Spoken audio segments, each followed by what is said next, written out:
Hello, welcome in or welcome back to my channel. My name is Deb from DG Reads and this is my furry sidekick Kylie, and it's time for another Promptball TBR. I don't have any super fun vacations planned for the month to be super excited about as I'm starting off, but there is still quite a bit that I can be excited for April. First off, it is Magical Readathon month, and I already have a full, really stacked TBR for that, which is already up. Everything in this video, unless I can get some overlap, is going to be on top of that. So April will be an ambitious month. And that's coming off of a really ambitious month of reading for Readathon. So let's see how it goes. In terms of my TBR for March, I did accomplish everything that I needed to. At the time I'm filming this, I'm only halfway into Swordcatcher by Cassandra Clare, but that's the only thing that I have not either finished or DNF'd. If you watch my urban fantasy vlog, you will understand that.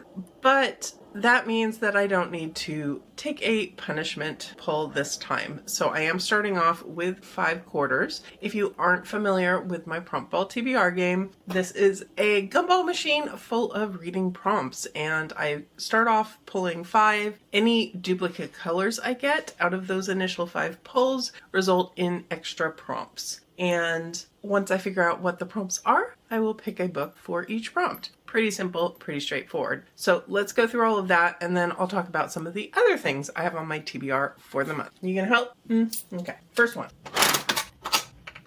First prompt is green. Yeah, she's not gonna let me cheat. She's investigating. And the first prompt is to pet the puppy. And then the first prompt is, oh boy, this is one of those fun ones that I added and now I regret my life a little bit. Pick 2 prompts and either combine them or read 2 books. So we gotta pick 2 more prompts and see what we get. 1 and 2. We got a green and a yellow. I don't know if these count. I mean, technically they are still for the initial. Are you gonna get down? Okay. They are still for the initial 5 pulls. So I guess that's our first duplicate. I really apparently want to punish myself this month. Okay. We have a book from Simon & Schuster. That should be easy. Let's see what our second one is.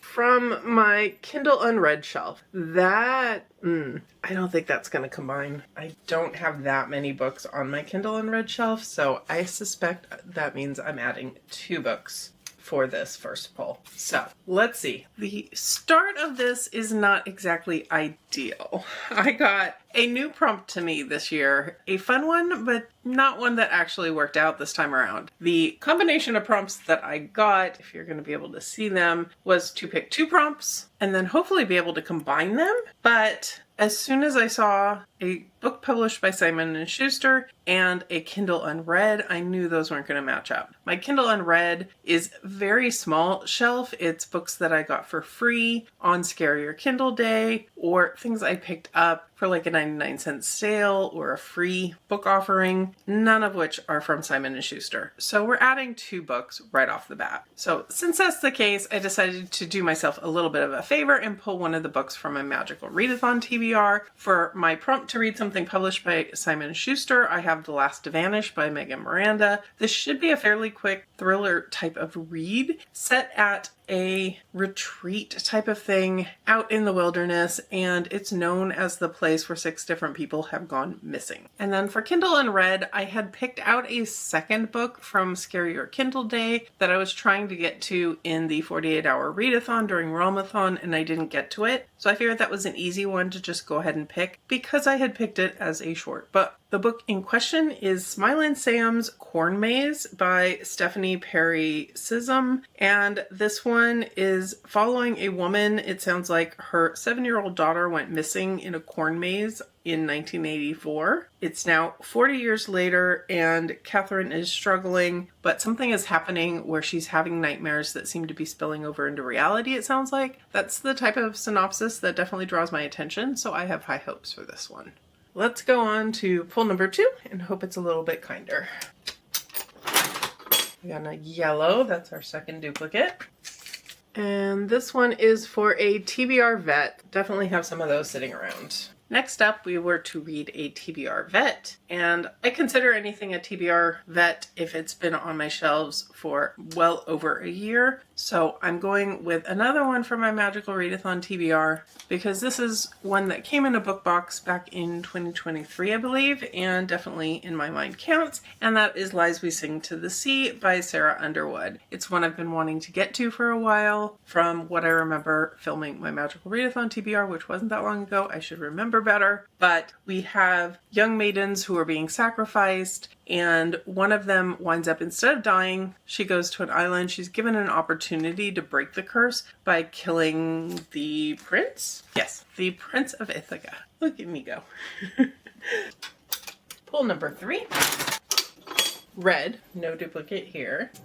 And this one is from Pop Sugar, and this is to read a book with magical creatures that are not dragons. And then we got a Pop Sugar prompt to read a book with magical creatures that were not dragons. And for this one, I think this will work. If I'm wrong, please feel free to correct me in the comments below. But I have heard that The Bone Shard Daughter by Andrea Stewart has magical creature companion, I believe. And I'm assuming if it was dragon, I would have heard there are dragons as magical creature companions. So I'm going with the theory that this one will work. All I really know about this one, other than that, is that it's a world of bone shard magic, and we have a former heir to the Emperor fighting to regain her place. So looking forward to this one. I've heard good things about this book. Pull number 4. We got another yellow, so that's a duplicate.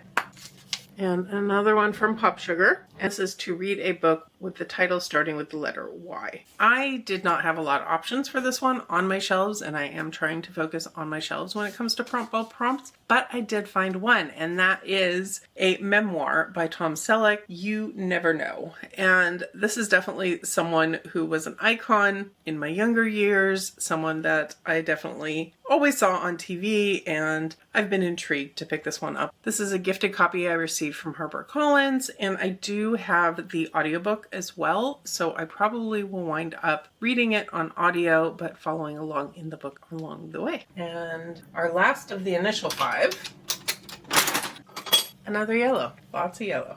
Lots of duplicates. And this one says, again, a Pop Sugar. Apparently this is the Pop Sugar portion of the gumball machine, and it's a book you got for free, so that should not be difficult. Next up, yet another Pop Sugar prompt. We got to read a book you got for free. And this is a perfect time to get one of my ARCs onto my official list. So I'm going to be putting on Polybius by Colin Armstrong, and this one comes out on April 29th, and this is a gifted copy I received from Gallery. I don't know a lot about this one. I haven't heard anybody talking about it just yet, but it says when Polybius arrives at the CD arcade in Tasker Bay, the shop is suddenly overwhelmed with players. Overnight, a virus-like epidemic grips the town, with residents experiencing fits of anger, paranoia, and hallucination. So it sounds definitely up my alley. I'm very excited for this one. All right, we got 1, 2, 3, 4 duplicates. 4 duplicates. Okay. And just a reminder, the rest of these don't count, no matter what color they are. And it's purple. It wouldn't have been a duplicate anyway. Couldn't have gotten that earlier when it counted. Nope, couldn't. And for this one, it is for Around the Year in 52 Books. And it's a book with a building or a cityscape on the cover. That actually would have been perfect for Readathon, but that's okay. We changed it up finally, not a Pop Sugar prompt, but an Around the Year in 52 Books prompt. And this one is to read a book with a building or a cityscape on the cover. And for this one, I dip back into my Magical Readathon TBR because any duplicates I can get are definitely going to help me out. And I'm putting on The Dollhouse Academy by Margarita Montemore. And this is one that I'm super, super excited for because I really enjoyed this author's previous book. And it's a Once Upon a Book Club box book, which means I get to open gifts as I read it. And that always adds to the fun. This was their mystery edition, special edition box, and I'm really excited to get into it. If you are interested in checking out Once Upon a Book Club, I will just throw in the plug here remember that I do have a discount code for you, which is DGRead10. Duplicate book number 2. Green. A good easy one. This is just for a genre fantasy. And then I got a really easy prompt, and that was to read a fantasy book. And honestly, I have a lot of options for this one, but I really am trying to push on with my continuing the Throne of Glass series. So I'm going to put on Empire of Storms by Sarah J. Maas here. I've been really enjoying getting into the series. I had started it years ago and then DNF'd after I think the first 2 books. And this time I started over again and have been enjoying it so much more and really looking forward to continuing. Duplicate 3. Purple again if anyone cares. And the prompt is a book box sequel. Next up, we got a prompt that I put in to try to help me get to continuing some of my series. And this is to read a sequel from a book box book. The sequel itself doesn't need to have come in a book box, or it doesn't need to have been purchased from a book box company, but it should be a sequel to something I read from a book box. And this had me wondering what I should pick up. But then I remembered that I read The Luminaries by Susan Dennard from one of my book boxes. And I own the sequel and the final book in the trilogy on audio, thanks to Macmillan Audio. And I've been wanting to get to them, so it was the perfect solution to go ahead and add The Hunting Moon. This series, we're following Winnie, who really wants to become a luminary, which is someone who protects her people, the world at large, from the dead, from the cursed, from the darkness, all of those types of tropes. And I really enjoyed book 1 more than I expected to, and I've heard good things about the continuation of the series, so I'm very excited to keep going. And lastly, hopefully lastly I should say, another purple, we get a book that is part of a 4 or more book series. So that actually works out fine. And then last but not least, we have a book that is from a series of 4 or more books. And I think the answer to this one is fairly obvious, that I need to put on Towers of Midnight by Robert Jordan and Brandon Sanderson. This is book 13 in the Wheel of Time series and the penultimate book. We are almost to the end of this series. And this book is huge, and I do have to read it because the live show for this one is scheduled, I believe currently, at least tentatively, for the 26th of April. It's a Saturday instead of our standard Sunday, I think, and there's just a lot of people traveling during April, a lot of different events going on, Easter and so forth, so we had to get a little creative with our scheduling, and that gives me basically 3 weeks, a little over 3 weeks in April to read this chunky book, and I am looking forward to it. I actually did enjoy book 12 more than I've been enjoying the rest of the series. I think Brandon Sanderson is adding to that enjoyment, so I'm eager to check this one out, but I am intimidated because it's not a small book. So, this is my Promptball TBR. Was it kind to me this month? No, it wasn't. Am I going to drop these if I keep holding them? Quite possibly, so let's not do that. So, I have all of those. I have the rest of my magical Readathon TBR, which is not small either, but of course, there's more. For my classics buddy read for the month of April, we are reading Sense and Sensibility by Jane Austen. This is a reread for me, so I don't have a lot of concerns about making it through this fairly quickly, but it is a book that I remember enjoying, so I'm looking forward to the reread for it. The next book for Faith Fall Along, which is the Catch Up Book Club's book series, and the third book in the Faithful and the Fallen is Ruin by John Gwynne. The live show for this one won't happen until early to mid-May, but I probably will need to start this before the end of the month because I've been really enjoying pacing myself through these, reading a chunk every day, spending time with these characters, tabbing up the book, all of that to participate in the live show when that one happens. I do, of course, have a few more arcs that I need to get to, and one of those is Firebird by Juliet Cross, and I have a gifted audiobook copy of this one from Macmillan Audio. This one comes out on April 8th, so I need to get to it soon, and the blurb for this one says, House of Dragon meets From Blood and Ash in this epic, scorching, dark romantasy. A conqueror captivated, a witch prophesied to save them all, a world where dragons rule Rome. So I'm very intrigued for that. I also have an e-arc for Parents Weekend by Alex Finley, and this is an author I have really enjoyed in the past, so I'm super excited for this one. It comes out on May 6th, so I would love to get to it in April. This one is following a set of parents. All of their kids are in their freshman year in a small college, and they plan a parents' night with the families all to get together for dinner, but the 5 kids do not show up. I haven't read past that in the synopsis, but I am super looking forward to this. I also have Cold Burn by A.J. Landau. This is the second book in the National Parks thriller series, follow-up to Leave No Trace, which I really enjoyed. It was a fun thriller, had some familiar settings, and I really had fun with it. This one is set in Alaska and some deaths in Glacier Bay, and I love Alaska. I love taking a cruise to Alaska. I've done that a couple times in my life, and this just sounds like a fun one as the weather starts warming up to get a bit chilly.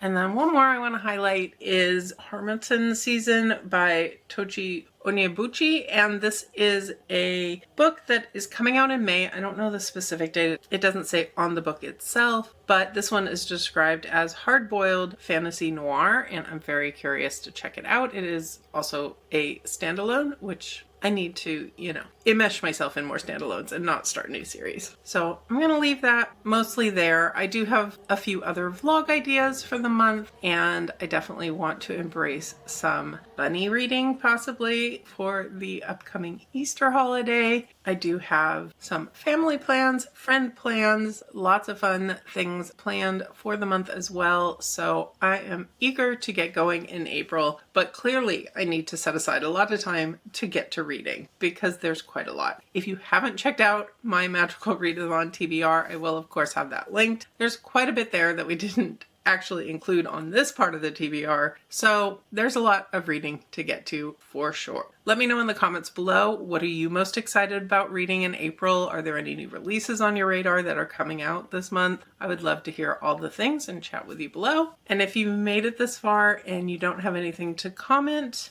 go ahead and give me a bunny emoji. If you could hit that like button below, I would surely appreciate it, and subscribe if you're interested in my thoughts on these books, more of my Promptball TBRs, and more of my bookish content in general. But for now, I'll leave you here and see you real soon in a new video.